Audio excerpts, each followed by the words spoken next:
So based off of how you're feeling right now, you think you're getting your period this month? Joey, this prison is not walking distance. It's an hour drive from where I live. Today, it was an hour and 7 minutes. And I don't like the fact that, is this all we're gonna talk about every time that I'm here? Am I pregnant? This baby? Hypothetical baby this, hypothetical baby that? Like, is that really all we're gonna talk about when I'm here, Joey? Oh, it's not all I talk about. It's all I think about. You have to understand, Melissa, I'm not guaranteed my kids when I get out of here. And I don't know if I'm getting out of here. So I know if you have my child, I'll at least get to know it, even from behind bars. What's the matter? I don't like the silence. What did I do? What did I say wrong right now by saying? All I said was that you would be the type of mom to let me see my kid while I'm locked up. Why is that offensive? Because lately, you've changed your tune so much so that you make me feel like I'm just a baby machine. That my sole purpose right now being in front of you is to pop out babies for you.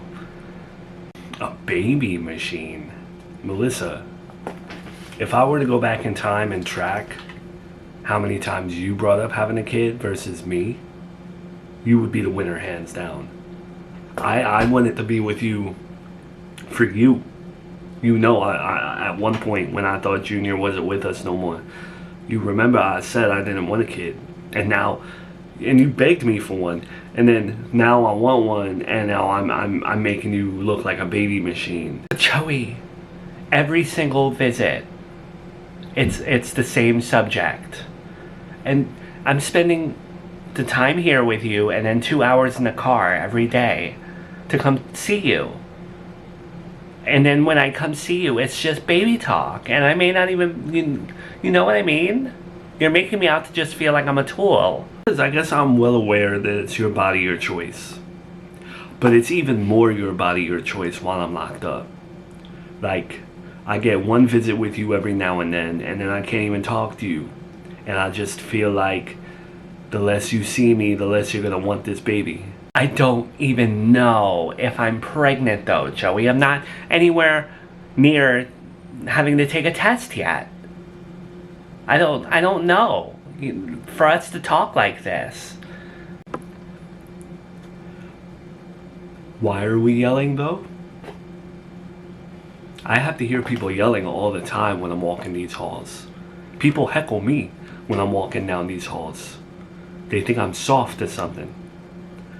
You think I want my visitor, you, the most important person in my life, coming here and yelling at me? There's the silence again. Hi, if you want to leave, just... I don't want to leave, Joey. I told you I spent an hour and 7 minutes getting here today, sitting in bumper traffic. I just don't want to sit here and talk about baby stuff. Okay, well, when you do leave, when you leave this prison here today, I need you to understand that I want to remain your boyfriend. I want to be your everything. And I want to get out of here. But more importantly, I want to have a baby with you. Thinking about it in this prison, it's all I think about now. Sure, I want a wedding with you. I want to have everything traditional, but if you're pregnant right now, I see it as the biggest blessing that I could have ever had.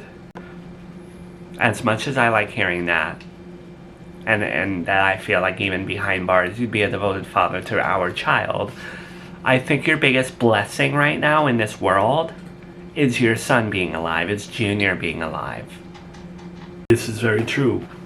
But unfortunately, I have an ex-wife who won't let me anywhere near him, even when I'm not in prison. So it's almost like being in prison or not being in prison. There's no difference when it comes to my fatherhood because of my ex-wife. But you, there's so much promise there between you and me. you know? And I'm sorry for doubting you. I'm sorry for assuming that you're dating someone or you're on dating sites or some crap like that. I'm sorry for my insecurity. I need you to know that you're my soulmate.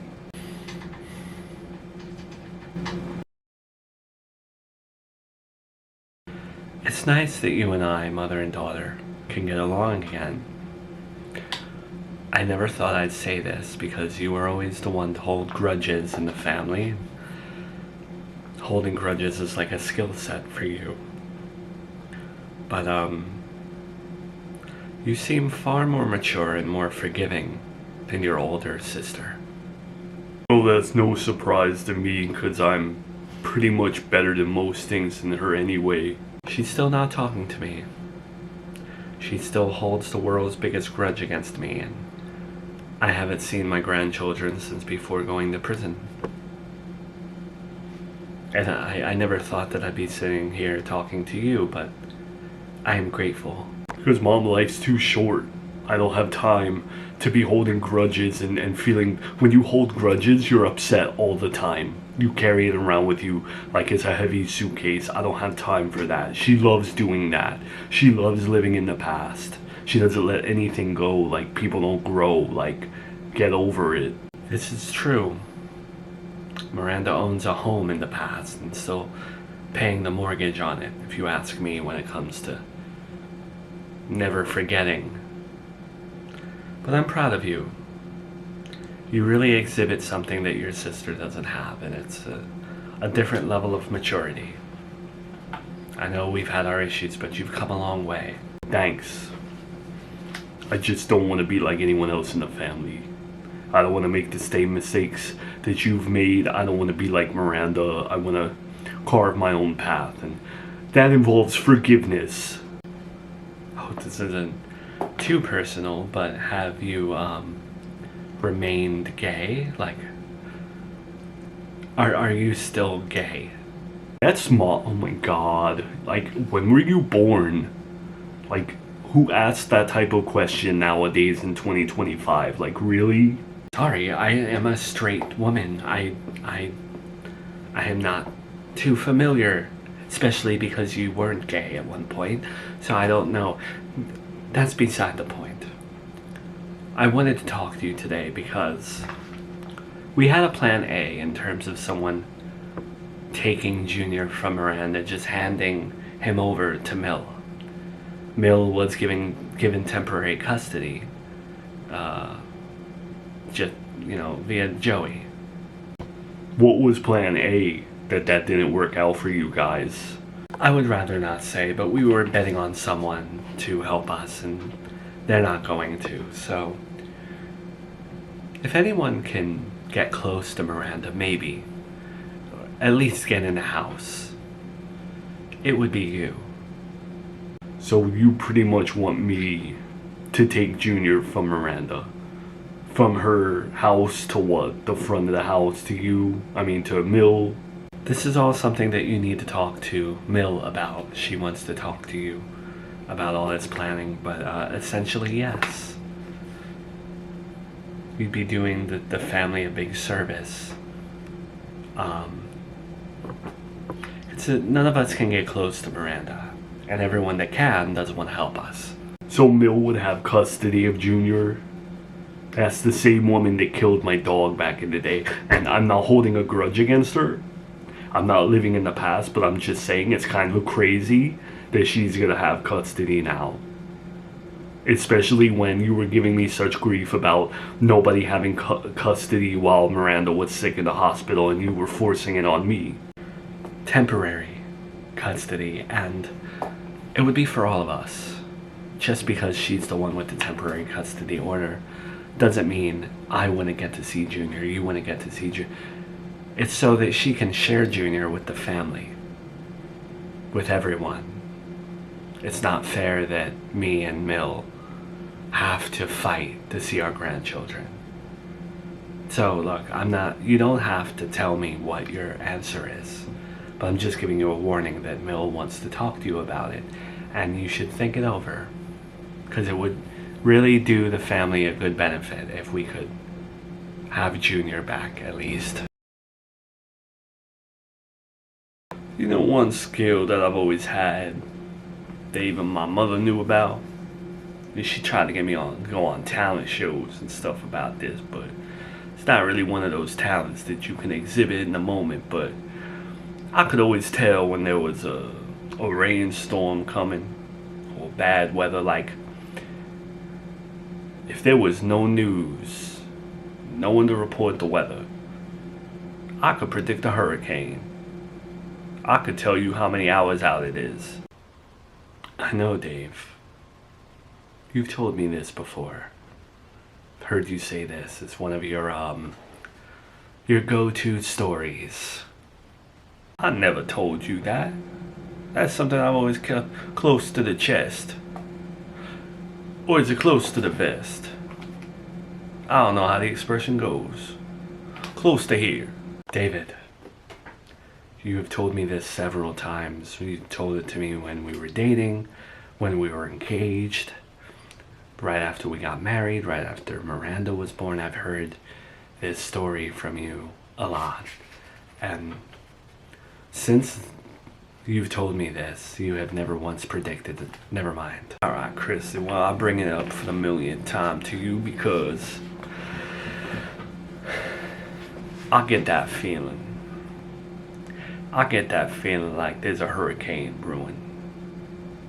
Or there's some sort of something in the air. And I have it on good authority in my gut that it has something to do with you. And it has something to do with Mill. Y'all have been real sneaky with the voices on the phone, the whispers. I know when you're planning something. I know when two women are planning something. So what the hell is going on, Kristen? What do I need to worry about now? Okay, well, those are just our voices. Sometimes when we gossip, we whisper, and it's just a habit of ours. We're not planning anything. Quit lying to me now. I can tell when you lie. Just because we went so long not knowing one another and I left you guys high and dry back in the day, that don't mean that I don't remember your little eye twitches and the way you frame your sentences when you're telling the truth or you're not telling the truth. Does it have to do with something with Miranda? Are you plotting against our daughter? I have nothing to do with anything. My hands are clean. I am nothing. And I embrace that. It's good to be nothing. It's good to have less power in a situation sometimes. It makes you not that liable for things. Well, see, you give it away right there. When you say you ain't got nothing to do with anything, that means, hell, there's something there. Anything is there. Why can't you tell me what's going on?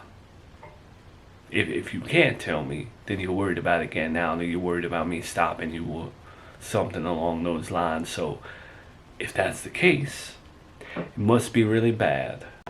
David Sand, why must you always be so damn nosy? That's something. That's more of a skill than your weather hunting, whatever you want to call it. Because, Kristen, my daughter trusted me to be in her life. She broke one of her rules about the 1 foot in, 1 foot out. She's okay with me seeing you. Oh, good. I am so glad that you have permission from our daughter to talk to people. Get a grip, David. Shouldn't have to have permission from your daughter to talk to her mother. It's ridiculous. And if you can't see that, I pity you. I pity you. That's not what I'm getting at, Kristen. I'm just saying she's trusting me. And I do not want to be part of something that's going to bite her in the ass somehow. And you're not part of anything. You're not. You're not privy to anything. And that's that. Please don't push and be nosy. Nothing to worry about. The universe always corrects itself. The good always come out on top. You know, I don't like none of your answers. I don't know how you remember the events back in the day. Everything is such a blur to me. If our lives were episodes, again, it's just one big long movie with details that I can't remember, but I know and I can assure you that when I look back at my life, even though it's a blur, I never killed your dog. I'm not here to talk about Rocco. That was years ago. It doesn't make sense to talk about him now. Okay. Well, your mother briefed me on two things with you. It's that you're very forgiving nowadays, which you've just exhibited right now. And she also briefed me that you're willing to help. Define the word help to me, though, in this situation. Before I tell you, I want to point out that one of the problems me and your sister had when she was married to Joey was her being a control freak. She needed control. She could not come into a family and understand that respect was supposed to be given to the elders and to your groom's mother. She wanted control, and we butt heads over that. And then when you add kids to the mix and grandkids to the mix, oh boy, does that control stuff really start to piss people off. Can I ask you, when you were kids with Miranda, was she a control freak like that? Yeah. She's always been a control freak, especially with her Barbies. Like, we're not that different in age, and she had bin after bin after bin of Barbies, and she would always organize them, and she would organize them more than she would play with them. And the second that I wanted to play with them, it was World War 67 in our house, you know? So yeah, she's always been like that, even with toys. Okay, so why I bring all this up? It's because now she's being a control freak again. Her ex-husband's in prison. Her mom is out, waiting to be forgiven. And she picks and chooses who gets to see my grandkids. I have done nothing wrong to her in the last year. May not have had 100% pleasant conversations, but I was not out to harm her once. We had a very good relationship before the stuff happened with Junior. And even during the last custody battle, she was letting me see him. But now, because she has a bug up her butt and she wants to be a Miss Control Freak, she has moved back to Serafina Town to throw it in all of our faces that she has our grandchildren and does not want to share. So, we had someone that was going to help and they don't want to help. I need you to befriend her, get on her good side, get in the house, take Junior from the house and bring him to the front where my car will be parked, and then that's it. That's all I need you to do. Deal. That's it. Why are you so... This is your sister, by the way. Because I'm helping. Because my mom always turned a blind eye to Miranda. And she always let her get away with the control stuff. And the last time that I tried to make peace with Miranda, she shooed me away. It's like I hate that she doesn't forgive people and that she harps on everything we've done. So I'm gonna show her. You want to make me out to be a villain and you want to tell me that I'm this type of person? Well then, okay, I'll be that type of person. I don't care. And I want my mom to be able to see Junior. It's not fair that she doesn't get to. It's not. My mom paid her debt to society. Miranda's acting like the judge. Screw that. Okay. Alright. I thought it was going to be pulling teeth, but welcome aboard. Hello? Gina, you know where I stand with our... I'm kind of busy to meet with you. Please don't guilt me. Fine. Fine. If you want to talk, come over. But I don't have a lot of time.